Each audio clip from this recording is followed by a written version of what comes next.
Débarrassez-vous de la culpabilité et soyez dans la Tauba de Malika Zeri. Pourquoi j'aborde ce sujet? Tout simplement, je constate lors de mes coachings qu'il y a énormément de personnes qui se culpabilisent pour différentes raisons.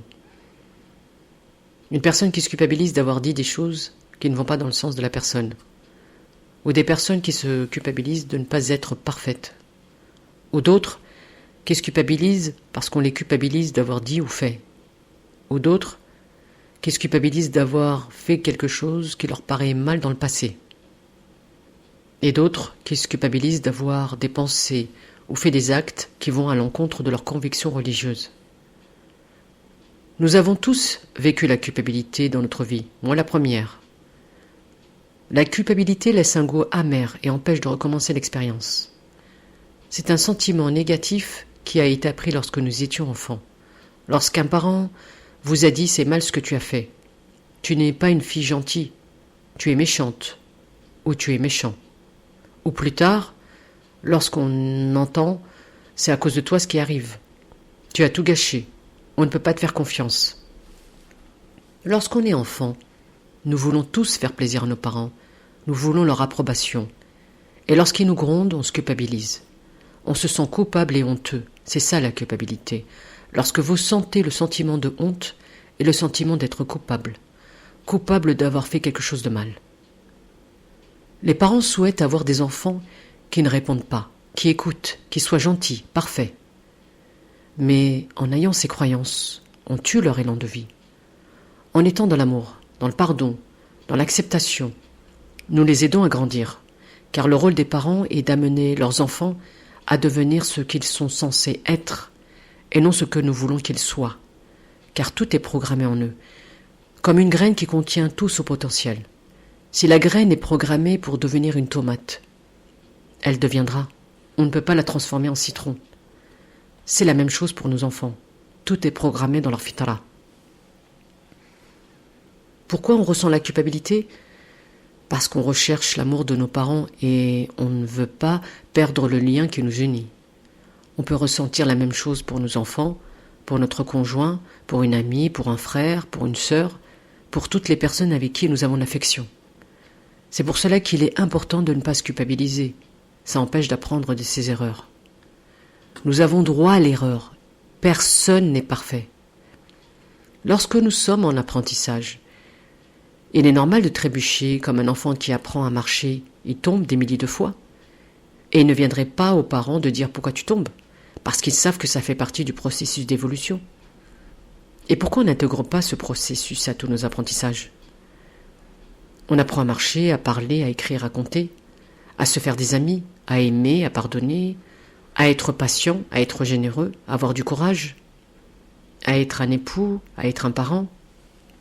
Nous apprenons aussi à s'affirmer, à dire non, à communiquer. Tout s'apprend dans la vie. Et la culpabilité empêche de recommencer l'expérience. Et l'expérience est essentielle pour maîtriser le savoir-faire et le savoir-être. On n'arrive pas du premier coup, ça n'existe pas. On doit recommencer, rectifier, recommencer pour acquérir les compétences. C'est une loi divine. Ce perpétuel recommencement est dans la nature, dans l'univers et à l'intérieur de nous. On respire tous les jours, la digestion se fait tout le temps et les cellules se régénèrent. Tout ce système est régi par Dieu à notre insu. C'est inconscient. Mais tout cela a une raison d'être, nous permettre d'apprendre et de ne pas nous soucier de comment on respire. Sinon, on ne pourrait pas vivre normalement si on devait respirer par nous-mêmes. On ne pourrait même pas nous occuper d'autre chose. Tout est bien fait, c'est incroyable. Dieu nous permet de recommencer les expériences.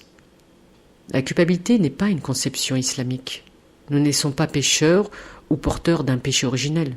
C'est une conception judéo-chrétienne. Adam a été pardonné.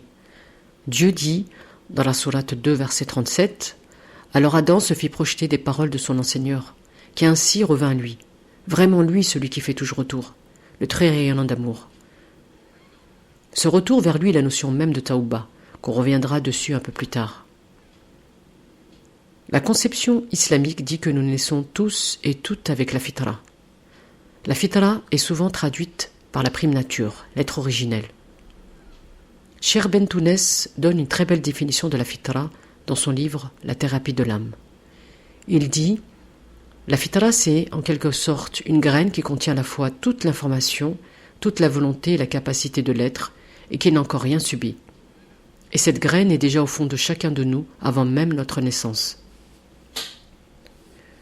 Nous naissons vierges, pures, et tout est programmé en nous, nos potentiels, notre intelligence, nos compétences, nos savoir-faire et nos savoir-être. En répétant l'action, nous ne faisons que les faire sortir, les rendre apparents. On passe du virtuel au réel. Mais tout cela demande des efforts, une répétition. Comme on peut acquérir les mauvaises habitudes ou les défauts par la répétition. Pour cela que la culpabilité est néfaste. Elle tue l'élan de vie, elle tue notre inspiration, notre intuition, notre action, elle tue notre fitra, elle l'étouffe, elle l'enfuit au plus profond de nous. Je suis convaincu que nous ne pouvons pas être heureux si on ne se réalise pas. Je parle bien sur le plan spirituel. On devient tout simplement des suiveurs, on suit le mouvement, on suit les parents, on suit le mari, on suit les amis, on suit le professeur, on suit la tendance. Nous ne sommes pas identiques. Nous avons tous et toutes une personnalité différente. Et étouffer les trésors qui sont en nous, c'est mourir à petit feu. Dieu nous permet de revenir à lui, toujours. C'est le sens même de la notion de taouba, qui veut dire revenir. La notion de taouba est souvent traduite par repentir. Je n'aime pas cette traduction, elle est, pour ma part, pas constructive. La notion de retour est plus positive. C'est un retour vers Dieu, vers sa fitra. On reboote le système, on casse le processus de négativité qui s'installe. La culpabilité qui détruit l'élan de vie. On cesse immédiatement de se faire du mal. On a le droit de tomber, de faire des faux pas. On a le droit de ne pas savoir. On a le droit de recommencer l'expérience. On a le droit de ne pas faire plaisir. On a le droit d'être nous-mêmes. Le plus important est d'avancer. Et la culpabilité empêche d'avancer. On regrette d'avoir dit ou fait, et ça c'est destructeur. Nous pouvons nous remettre en question, faire un bilan de sa vie. La meilleure attitude est d'accepter en fait de trébucher et faire un bilan sur sa situation pour aller de l'avant, pour améliorer ce qui est amélioré. Un comportement, développer des compétences, faire émerger des qualités. Ayez une attitude constructive. Dites-vous toujours que vous avez fait du mieux que vous pouviez, pour éviter de vous culpabiliser, ou de laisser les autres vous culpabiliser, ou de vous culpabiliser vis-à-vis de Dieu. Et je trouve que cette culpabilité est la plus douloureuse.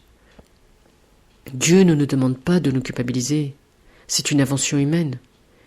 Il est le tout rayonnant d'amour et le très rayonnant d'amour. Rahman, Rahim, qui est souvent traduit par le tout miséricordieux, le très miséricordieux.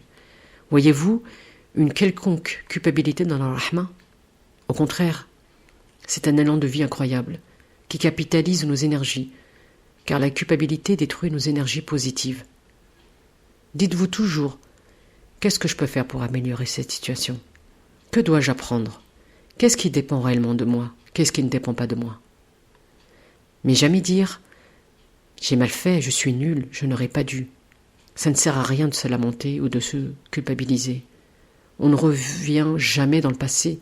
Le passé est passé, et le passé sert à tirer des leçons de son expérience.